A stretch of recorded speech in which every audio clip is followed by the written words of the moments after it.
Matang. Over. Sak kayang fajaram ni. Fajaran ni.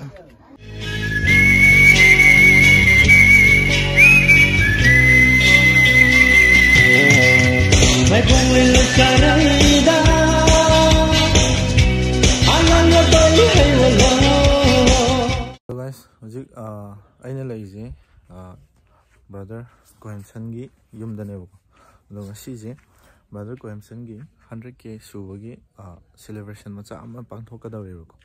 Adugi celebration macha sida keno khun gi pastor dikan tawraga magi matung taba dasu success oina ba hai tare ne ka program macha ma silli bako. Adu ingminarse horen brother Kohamson ga su mate ma hapchar ke video ko to ingminarse kamai tawbano adu sile pastor dikan iga akhne banner sina ane 100k subscriber Kohamson connection thank you yang di thojal dagi subscriber ban yo ngam jani hai ko mem pun namak po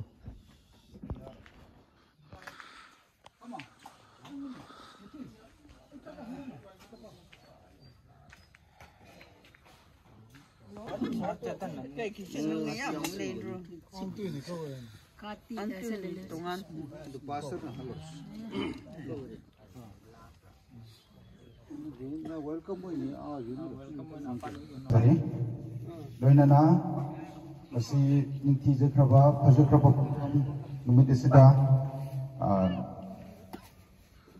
akhoi Mr. P Kohamson collection YouTuber magi 1 lakh subscriber subagi celebration cake cutting asigi program sta lengkir clip khuding makpo sorgi mingda hakutayamna usabag loinana ikai kono su utsari loinana masigi tintak program asi paikon na bagdam tay koina se aduna ikoi ahan bamaktada ikoi opening him auto payana na bagdam ta program asi ko auto payana na bagdam ta ikoi isai number TML number 108 koi si submit gani koi mea na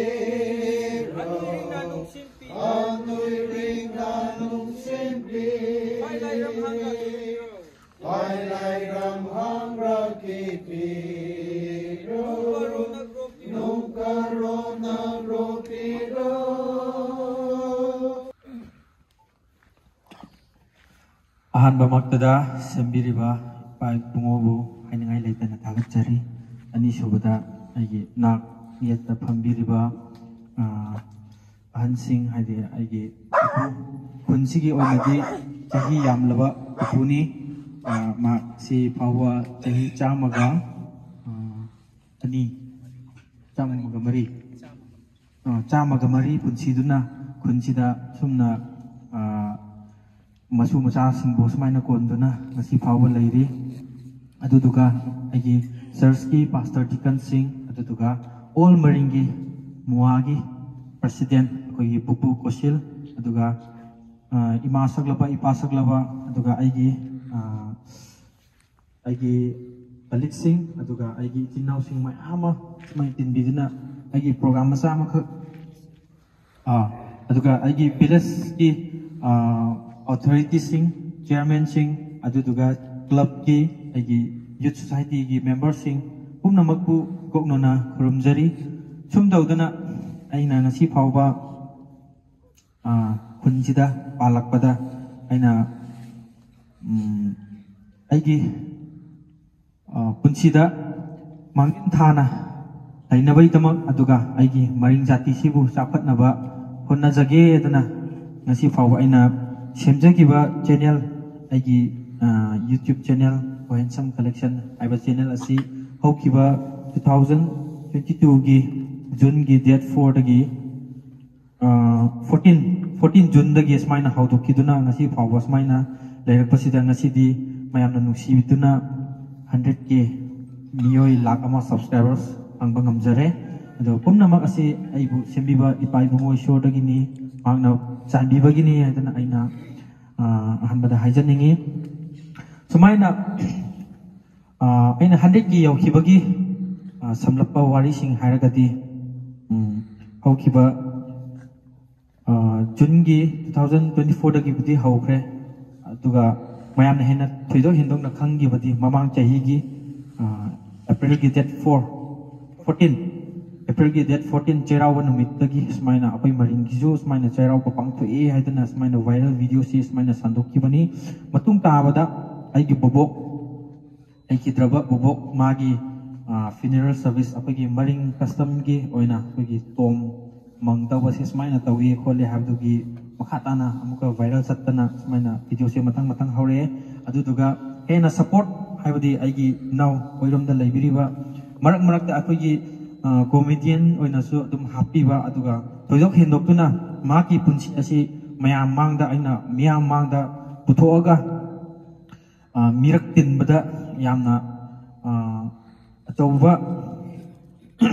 punsi mahing ama hingbagi mahaw adu chenhange dana ngasidi miyam mangda puthokuna manipur sin khangdabasu laitre hojikti akoi boniam bu khangdaba mi kya laitre smai tawdana media gi lamna smaina boniam su aina pukhallaga mathang tawraga 100k yaujare adu aigi 100k yaukibagi credit city aigi viewers aigi subscribers singda aina pijaningi dana smaina phongdok sage aigi maring jati haiba jati asi yamna pi adu lairiba manipur da khundariba tribe singdagi akoi maring jati asi dum yam sawa community di natsade adursu mayamna nuksibiduna smaina collaborate tawminaraga atop jati aina ming oina paludragasu aigi supporters aigi subscribers mayam singse aigi maringdagi di 100% dagi 90% di atop jati na ne na smaina ai haijaraga smaina ahubagi smaina haijaningi aduduga mangda khiliba aigi cake masigi celebration asigi achauba thodang ama pangbirakliba ai ichan daina laisram maki bakery maming ase nungsi khudol cake and gift hoina kwa kaithel da laibane do makna smaina mapung amagi damaktani hadana ngarangi bonemgi birthday dasu cake mari manga pangbire ngasi so mari manga pangbire punna cake taramuk smaina makna pangbirai do maki punsi dasu nungayai phaba oijasnu na mawung opa oina smaina haijaningi mayamna su hena aigi description link dasu maki insta ge link aduga contact number hapcharamge aduta contact tawraga hena khudong chabadi maki bakery asi anambadi akoigi tambiba adu coaching monda Twitter oina laijabani adu mayamna cake tamningba yauraga su magi residence da chatpiraga magi mafam da chatpiraga smaina tambagi khudong chabada dum piyo ada mathang manau tana dum program dum lokatpagi dum yenginarse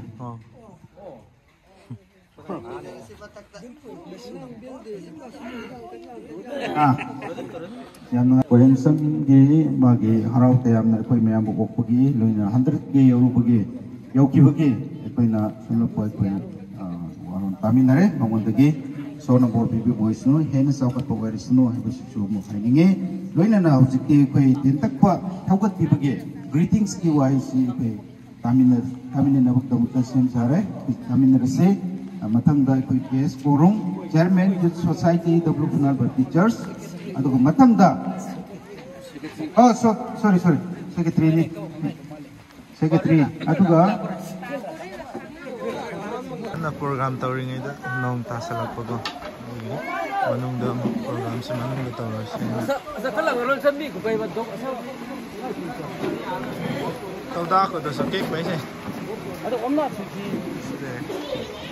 condition je nong si tar ko gi ko manung de chen jang de sing phang mai ta tar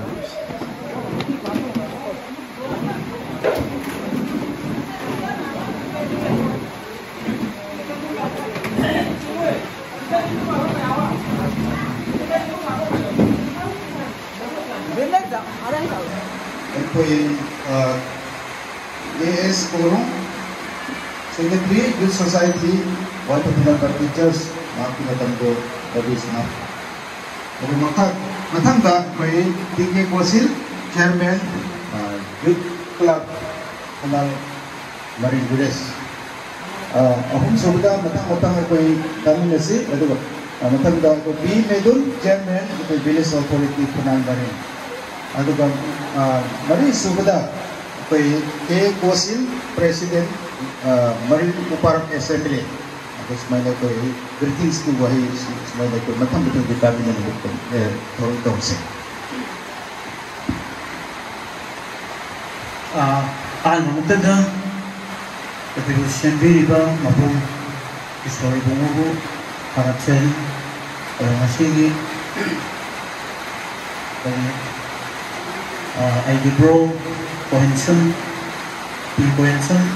collection ay lain lagi now sige yang ya sobrang na haraw din natin apay mal community so yang nasa opportunity ngayon nung YouTuber Cohenson so tiga ay na putso ulo so congratulations ay nagpizali Chairman, Tunan Marine Club. Mamakada, Seviva, Pai Boy So, Hapu, Kaini and Kagasari, Anishu with the Sarske, Pastor, Abuga, Kansi, Ansi, Mayam with the Takapongari, Awusu with the Ipa, Sahi Sama in a Punsiraba, a quick Kundi, why did he? Ahanweba, Ipa. Mopom, Mapusu, and type of necessary. Anishu with the authority, Aduga Mua, the president, Punamakosu, and Hamamuka type of necessary. I am Sam Nangaroi, and I am not hanging with it. Karakako is hanging with it. As if we had some high rock in our white eye, and Sunupata, Mahana, Marine culture, Amadi, Kundi, Tanabi. Tampak kasing dak dengan bamari pun nama kse, khang daba kasing koya yang nak khang daba kiam sudah orang gini, aduh, mak bapana, mak itu tiba amak koina, mak nak takat tiba, mayam tu lah, khang diramba, diramba mayam tiar orang gini, ko semai tu ko koina, mari culture di, semai ni lagi ko koina, tampak kasing dak ada, semai nak khang diramba, diramba mayam sudah orang gini kan, aduh, matang dak koina. Koi sam hai mahana tau pun na makta ai di mahana mamang cakka da mamang cakka da kunsi ya so na loina biba amadi ana ye kai ta ba kudun tibo lai ta ba ai do so mahana bodi di ba usru hai su panjani ni ahun subda mathang ta pada mahati umai ba Maafkan, maafkan itu, maafkan konsumsi itu ina. Isor makan dah, maafkan mohon itu, boti dah itu itu. Abu dah, macam dah, apa na, bayar ni, itu gendong na, orang samsi lagi gendong, itu gendong na, kami riba, apa ini, kopun, apa marino itu kopun hai na kan ni, abu bayar ni itu volume hai na, kan dah, maafkan itu. Isor ni minta, angang sini, macam dah boti ni hai na. Kudung tiba anak yang lain tiba uslu hai dah masih wahai amak ni tang tam dalam isai dari sini thank you. Macam sedih pergi, minggu ni Pandora Buddha P. Medon, Chairman Village Authority Punal Marine. Mati petang. Kai Komdesar Bang, masih di Punal Officials ke Pastor Dikan Singh. Ada banyak sih youth people. Now, pensam, bonem, ada pensam di mama apa, ada bonem di mama apa, ada lembiri di ba, koi kelab di aduga society ki leader aduga maringi upar president ki aima aduga koi ki chahi cham ga mari suraba ai gi lai oina saklaba adugi pa ki mopom isu aina haidingai le na thadak jabade sikuba koincham collection hai ba youtuber achi ana di chahi cha kya de khanal tabadi pudan maring hari bichi chahi cha kya de pai pu matam de hore ba adugumba undar kaba manipur gi oina indigenous oiba adugumba tribe amani khulamani hai ba hain thoi aduna koincham na magi tumki sigumba youtuber ama werkani haibagi thajabsu leramde adu ngasidi isorna mangonda sigumba thojana ma forma bibiduna ubalapida changdarapida mukchu koinchama madi magi family bichu haninga lidana khungi saite gi thagajarni aina hek hawbudi gi magi ninsing jabada ahanba akoigi maringi khunchigi yumpan kaiban yumda changa ga sumaina hingbani sumaina leibani magi chaba takpa magi traditional aduga magi dugba dumdang ayuk dumdang khaidana dum chalaga ahanbada aina thingjabdo aduna ahanbo bai nakoigi punchida hena nungai ba yai phaba aduga miyamgi seba tawba maring jati busu masak khangba aduga manipur jati busu masak khangba adugumba youtuber ma oibiu haibasimasu aina isorgi thulandagi wafam sima thumjaraga magi family busu aduga ko koincham and bonen makoi ani busu isorna achidige hona magi punchi chupuda for piba asoyangam leitaba adugumba punchi oyu haiba wafam sima aina wish tamjaraga Thank you.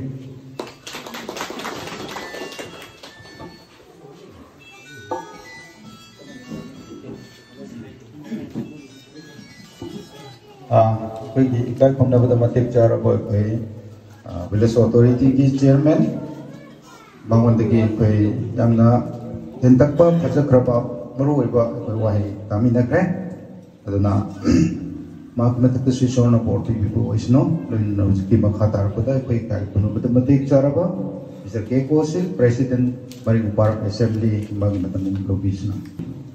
Ambamuda, the Kuikum Pusebi Shore with other link, and you should the Waitomla Baptist Church, the Lakshinba Pastor, Deacon Singh, Society Leader Singh. Waitomla Kunjau Village Authority is Chairman, Secretary, Dugamaki Kulik Singh.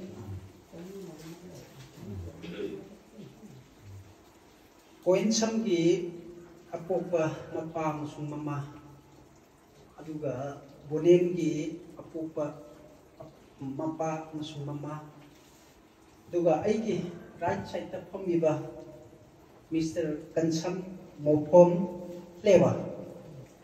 Nan maringi oina paidagi sahi yamaba yamba opomni mahak sahi samuga mari shuhe nasi aina manipurda fundariba maring pumna maki mahut sillaga social media ki through da aina khajitang khanganjani bade maring haiba jati asi manipurda khun Marfuga Taret Shure Kun Marfuga Taret Asige Mi Masingna Lising Yankai Mangaga Samangaga Yankai Manga Yaure Haina Aesthetics Kota Suman Lady Pikraba Manipurda Kundariba Maring Jatiasi Atopa community Singna Yamka and the Masak Kumbiram Davani. Masidi Sol Magi Tuzandegi, I do Sideraba, Isunupa, Oincham Mahapu ꯑꯩꯒꯤ ꯏꯁꯨꯅꯨꯄꯤ ꯇꯣꯊꯨꯝ ꯑꯃꯁꯨꯡ ꯑꯩꯒꯤ ꯏꯁꯨꯅꯨꯄꯥ ꯍꯥꯏꯕ ꯇꯥꯔꯦ ꯂꯩꯗꯣꯡ ꯃꯈꯣꯏ ꯑꯅꯤ ꯑꯁꯤꯅ ꯄꯣꯛꯄꯤꯔꯝꯕꯒꯤꯗꯃꯛꯇ ꯑꯩꯒꯤ ꯄꯤꯛꯈ꯭ꯔꯕ ꯃꯔꯤꯡ ꯖꯥꯇꯤꯒꯤ ꯀꯁꯇꯝ ꯀꯜꯆꯔ ꯇ꯭ꯔꯦꯗꯤꯁꯟ ꯌꯨꯝꯂꯩ ꯀꯩꯔꯩ ꯈꯨꯗꯤꯡꯃꯛ ꯑꯁꯦ ꯃꯅꯤꯄꯨꯔꯗ ꯈꯨꯟꯗꯥꯔꯤꯕ ꯖꯥꯇꯤ ꯈꯨꯗꯤꯡꯃꯛꯅ ꯃꯁꯛ ꯈꯪꯍꯟꯕꯤꯕ ꯉꯝꯕ ꯑꯁꯤꯒꯤꯗꯃꯛꯇꯁꯨ ꯑꯩꯒꯤ ꯏꯁꯨꯅꯨꯄꯥ ꯀꯣꯏꯟꯁꯝꯕꯨ ꯌꯥꯝ ꯊꯥꯒꯠꯂꯤ ꯑꯗꯨꯒ ꯊꯣꯏꯗꯣꯛ ꯍꯦꯟꯗꯣꯛꯅ ꯑꯩꯒꯤ ꯏꯁꯨꯅꯨꯄꯥ ꯃꯌꯥꯝꯅ ꯕꯣꯅꯦꯝ ꯍꯥꯏꯅ ꯈꯪꯅꯕ ꯏꯁꯨꯅꯨꯄꯥ ꯑꯁꯤ ꯑꯇꯩ ꯀꯅꯥꯁꯨ ꯅꯠꯇꯦ ꯑꯩꯈꯣꯏ ꯃꯌꯥꯝꯒꯤ ꯔꯥꯏꯠ ꯁꯥꯏꯗꯇ ꯐꯝꯃꯤꯕ ꯑꯩꯒꯤ ꯏꯌꯥꯝꯕ ꯃꯣꯐꯝꯒꯤ ꯃꯆꯥꯅꯨꯄꯤꯒꯤ ꯃꯆꯥꯅꯤ ꯃꯁꯨ ꯑꯩꯒꯤ ꯏꯌꯥꯝꯕ ꯃꯣꯐꯝꯒꯤꯗꯤ ꯃꯁꯨ ꯅꯨꯄꯥꯅꯤ ꯂꯣꯏꯅ ꯉꯁꯤꯒꯤ ꯑꯩꯒꯤ ꯏꯅꯥꯎ ꯅꯨꯄꯥ ꯀꯣꯏꯟꯁꯝꯅ ꯃꯥꯒꯤ 100K ꯁꯕꯁꯀ꯭ꯔꯥꯏꯕꯔ ꯑꯦꯆꯤꯞ ꯇꯧꯕ ꯉꯝꯕꯒꯤ ꯅꯨꯡꯉꯥꯏꯕ ꯐꯣꯡꯗꯣꯛꯄ ꯅꯨꯃꯤꯠꯁꯤꯗ ꯗꯥꯏꯁꯇ ꯂꯦꯡꯁꯤꯟꯕꯤꯔꯤꯕ ꯑꯩꯒꯤ ꯋꯥꯏꯇꯄꯨꯅꯥꯜ ꯕꯦꯞꯇꯤꯁ ꯆꯔꯆꯀꯤ ꯄꯥꯁꯇꯔ ꯗꯤꯀꯟꯁꯤꯡ ꯂꯣꯏꯅꯅ ꯃꯔꯤꯡ ꯑꯦꯄꯦꯛꯁ ꯕꯣꯗꯤꯒꯤ ꯑꯩꯈꯣꯏꯒꯤ ꯃꯨꯋꯥꯒꯤ ꯄ꯭ꯔꯦꯁꯤꯗꯦꯟ ꯂꯣꯏꯅꯅ ꯑꯩꯒꯤ ꯃꯥꯃ ꯑꯍꯜ ꯏꯕꯨꯡꯉꯣ ꯀꯦ ꯃꯐꯝ ꯃꯔꯤꯡ ꯑꯩꯈꯣꯏꯒꯤ ꯂꯤꯗꯔꯁꯤꯗ ꯂꯦꯡꯁꯤꯟꯕꯤꯔꯤ ꯄꯨꯝꯅꯃꯛꯁꯤ ꯃꯊꯛꯇ ꯏꯁꯣꯔꯅꯁꯨ ꯕꯣꯔ ꯄꯤꯕ ꯑꯣꯏꯁꯅꯨ ꯂꯣꯏꯅꯅ ꯑꯩꯍꯥꯛꯁꯤ ꯀꯣꯏꯟꯁꯝꯒꯤ ꯃꯥꯒꯤ ꯃꯌꯥꯝꯕꯅꯤ ꯂꯣꯏꯅꯅ ꯑꯩ ꯉꯁꯤ ꯑꯩꯅ ꯈ꯭ꯋꯥꯏꯗꯒꯤ ꯅꯨꯡꯉꯥꯏꯖꯕꯅꯤ ꯁꯦꯡꯅ ꯍꯥꯏꯔꯕꯗ ꯉꯁꯤꯒꯤ ꯏꯅꯥꯎ ꯅꯨꯄꯥ ꯀꯣꯏꯟꯁꯝꯕꯁꯤꯅ ꯃꯥꯅ 100K ꯑꯦꯆꯤꯞ ꯇꯧꯕ ꯉꯝꯒꯤ ꯅꯨꯡꯉꯥꯏꯕꯁꯤ ꯇꯁꯦꯡꯅ ꯑꯩꯒꯤ ꯀꯣꯏꯟꯁꯝꯕꯁꯤ ꯃꯥꯒꯤ ꯚꯤꯗꯤꯑꯣ ꯈꯨꯗꯤꯡꯃꯛꯇ ꯅꯠꯇ꯭ꯔꯒ ꯃꯥꯒꯤ ꯚ꯭ꯂꯣग ꯈꯨꯗꯤꯡꯃꯛꯇ ꯊꯋꯥꯏ ꯌꯥꯎꯄꯤꯔꯤꯕ ꯁꯕꯁꯀ꯭ꯔꯥꯏꯕꯔꯁꯤꯡ ꯑꯍꯥꯟꯕ ꯑꯣꯏꯅ ꯑꯩꯅ ꯄꯤꯖꯅꯤꯡꯉꯤ ꯇꯁꯦꯡꯅ ꯃꯌꯥꯝꯅ ꯃꯉꯣꯟꯗ ꯍꯥꯏꯗꯤ ꯀꯣꯑꯣꯄꯔꯦꯁꯟ ꯄꯤꯗ꯭ꯔꯕ ꯃꯥꯒꯤ ꯍꯥꯏꯗꯤ ꯂꯥꯏꯛ ꯁꯤꯌꯔ ꯇꯧꯕꯤꯗ꯭ꯔꯕ ꯉꯁꯤꯒꯤ ꯁꯨꯃꯥꯏꯅ ꯃꯥꯒꯤ ꯁꯕꯁꯀ꯭ꯔꯥꯏꯕꯔꯁꯤ ꯌꯧꯕ ꯉꯝꯂꯣꯏ ꯂꯣꯏꯅꯅ ꯑꯩꯅ ꯍꯦꯟꯅ ꯅꯨꯡꯉꯥꯏꯖꯕꯗꯤ ꯃꯥꯒꯤ ꯚꯤꯗꯤꯑꯣꯗ ꯍꯥꯏꯗꯤ ꯁꯕꯁꯀ꯭ꯔꯥꯏꯕ ꯇꯧꯕ ꯑꯗꯨ ꯈꯛꯇ ꯅꯠꯇꯅ ꯍꯥꯏꯗꯤ ꯒꯤꯐ ꯑꯣꯏꯅ ꯄꯤꯔꯛꯄ ꯑꯩꯒꯤ ꯏꯆꯟꯁꯤꯡ ꯑꯗꯨꯒ ꯑꯩꯒꯤ ꯏꯃꯥ ꯁꯛꯅꯕꯁꯤꯡ ꯑꯩꯅ ꯑꯌꯥꯝꯕ ꯃꯇꯝꯗ ꯃꯥꯒꯤ ꯆꯦꯅꯦꯜꯗ ꯑꯌꯥꯝꯕ ꯃꯇꯝꯗ ꯎꯖꯩ ꯄꯨꯝꯅꯃꯛ ꯑꯁꯤ ꯑꯩꯅ ꯍꯥꯏ ꯂꯩꯇꯅ ꯉꯝꯈꯜꯂꯤꯅ ꯊꯥꯒꯠꯆꯔꯤ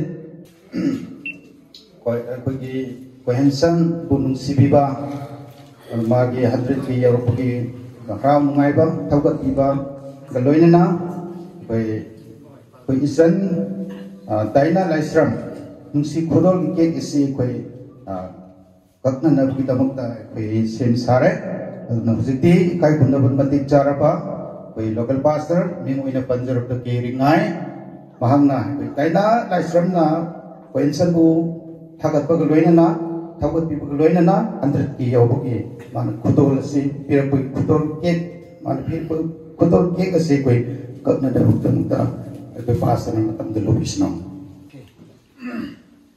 I, on behalf of the Whitehall Funal Baptist Church, as a pastor, I would like to wish you and give a good and a big congratulations to Brother Quensum and then you Kofun Boniam. Thank you so much for your achievement, the 100K of the subscribers in the YouTube channel as a Quensum channel, Quensum collection. Thank you for the coming of this program. Yam haraujay asmain tawduna taibang sida matang chakhalakwi matung inna hojik sidi media gi through the show akhoi maring jati gi damakta di yam achauba akhoi maring bu sak takiba akhoi maring gi jati se hena chakatpa ohanna ba haidana akhoi brother Quensum ga lagi Boniam ga yamna nungai kraba channel se matang akhoi uba phange masidi lakh ama subscribers se yausala viewers issue matang hengalak le habase abda yam harauba phange shona su bor piba oishno hojikti aina wahai amanida adagi adudi ismai usak phange yamna thagajai akoi brother Koensam nasu sum takpiri yam harawe isamak su ai nongma chakani chaple raga cake tamsu tambiba haibadu ta yam harawe ai soidana lasram daina busu ai chalaga cake sembege ai tamgani haibse asa thamjare thank you ojikti mathang akoi Mai xem cái gì bốn em là em bị đau rồi. Lan không ơi, cục pin ơi. Ojikti bonem anmasung brother Koensam akolo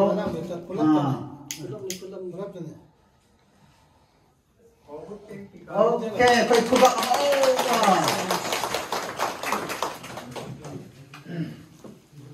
Hare masina takpasdi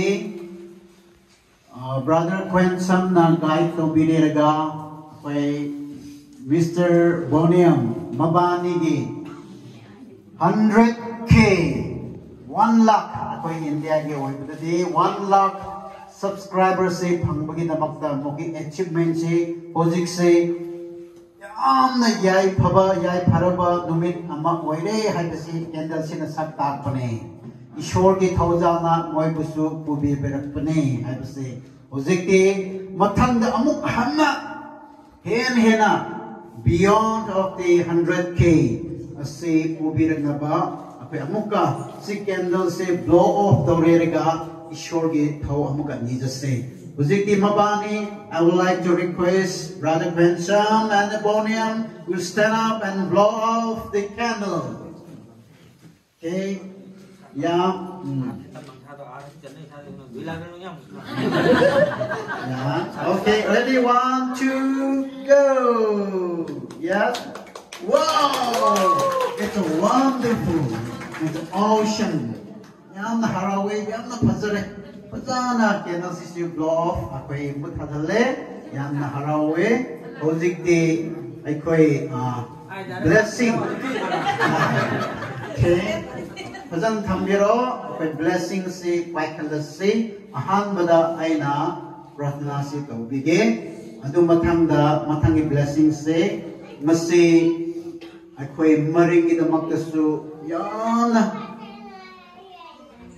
sansar sida ishona sembirapada hingbagi chahi ase 100 yaubase century se yaubase wagani adubu for the Waito Funal village Maring Funal village sida maktadi short blessing se sumo phange haibase akoi ke mopom chahi century si yaubslak hena manasu mathangda bor pibigani bama gidamak malem animak pu sembi be pa show nahak ngam khai lena na thagat chakane pa shor nahak ki nungsi haiba mapu amasung ishor taibang mi akhoi pu sembi ba ishor taibang akhoi hingling sida luching bi ba ishor bor pi ba haiba ishor ne aduna ya thagat chai hojiki by shore ngasi hai bu numit sida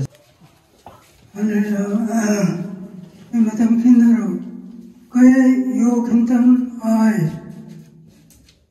mapol roi yai himal bo maite haro harani bon man hale manawaya so dilapani kaya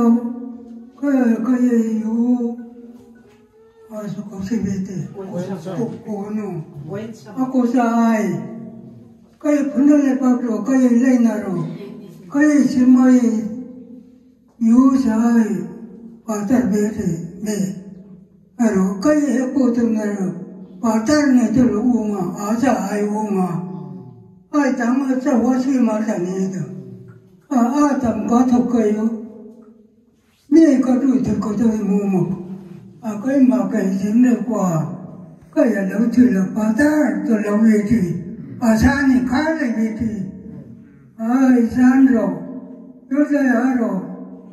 네. 저때 봄나무는 저야 참 무워여서 내 자는 볼비도 와.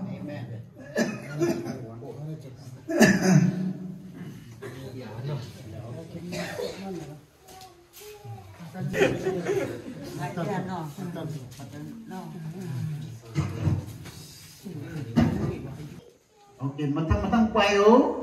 Chak mananakak ka daw ba ay na-hide the ko? Okay. Ready? 1, 2, go!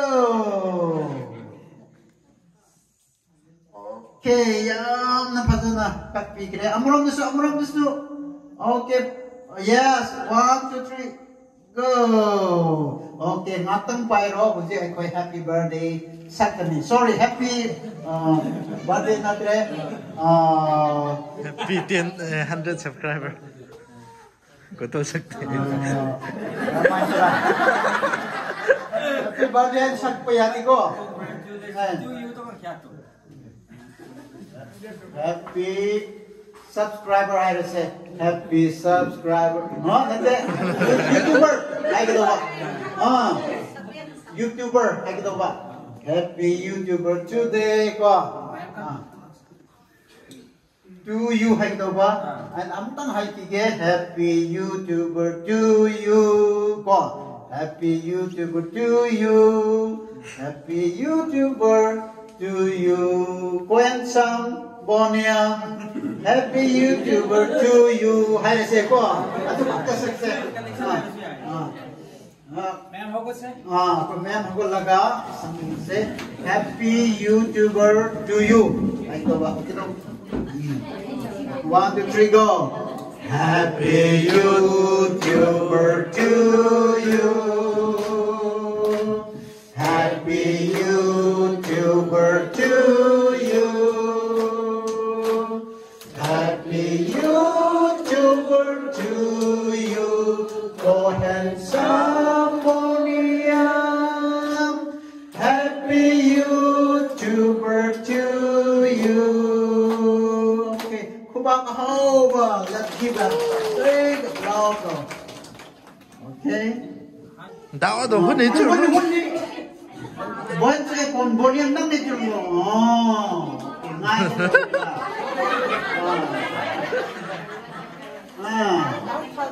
Wow. Okay, harau re ngai de. Okay, hojikti brother Kwensam ga Boniam ga nabani thodang hojikti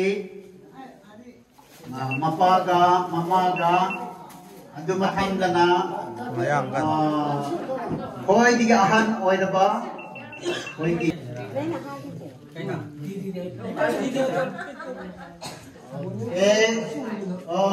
Boniam mama ni sina okay nung sibibigi argi uta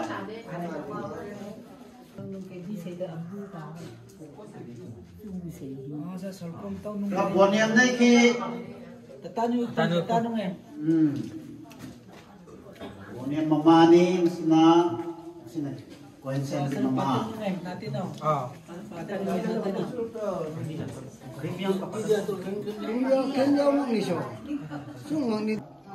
Okay, si Invisiono.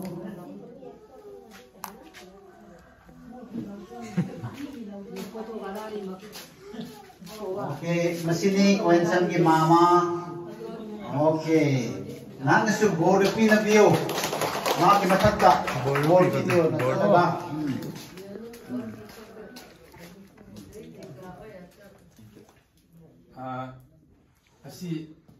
ngasiꯗꯒꯤꯅ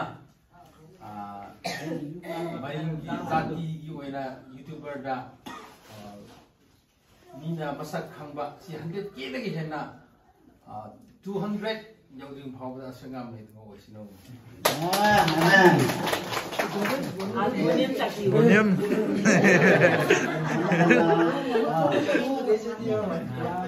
Boniamsu ꯑꯩꯈꯣꯏꯒꯤ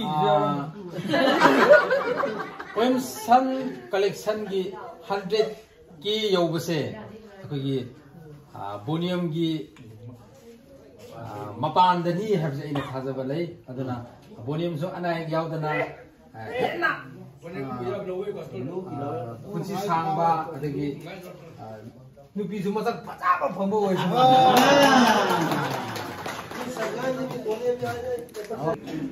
Market collection, aduga laki ba church ke membership, women society, youth society, di mo po araw taram po seri.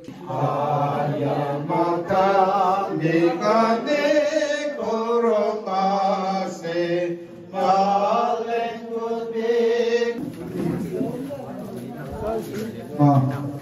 Hati presentation ye matam kar lokse kanagumi coba betul masa Winston kita mau punya kita pergi hari tadi section biar kan Congratulations. Thank you. 200K. Ay yaurapagi. Nungay ba numisida ay now Marine Couples magi channel si Smile Live mayam nasu my channel sa subscribe to biro mo ado kunsida YouTubers mari mga lay adu duga adum matang chapkhat minaraga maring haiba leibak si hena chapkhat pada sarug yaba channel amam oibio na agi magai da su wish pizza ni ko ihamba dai su 200K dream ko mapung phana anai yaw da bida kazana su thaba ngambo su thank you now ge board agi yaw ngamba ujarage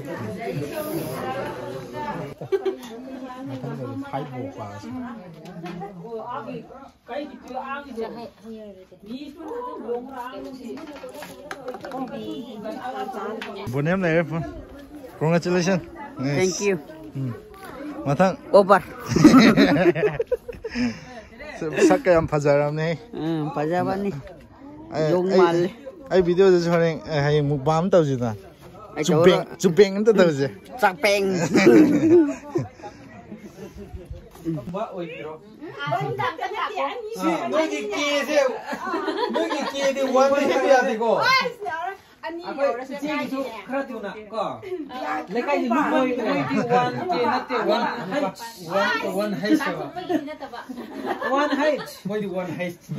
Wal el na tre mo ki na tre. One height. One height pang mo iro. One height pang mo.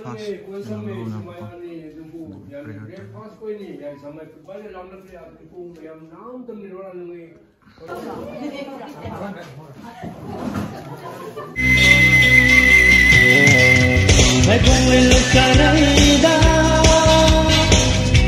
Angan na bali ay wala Kiyat siya na isa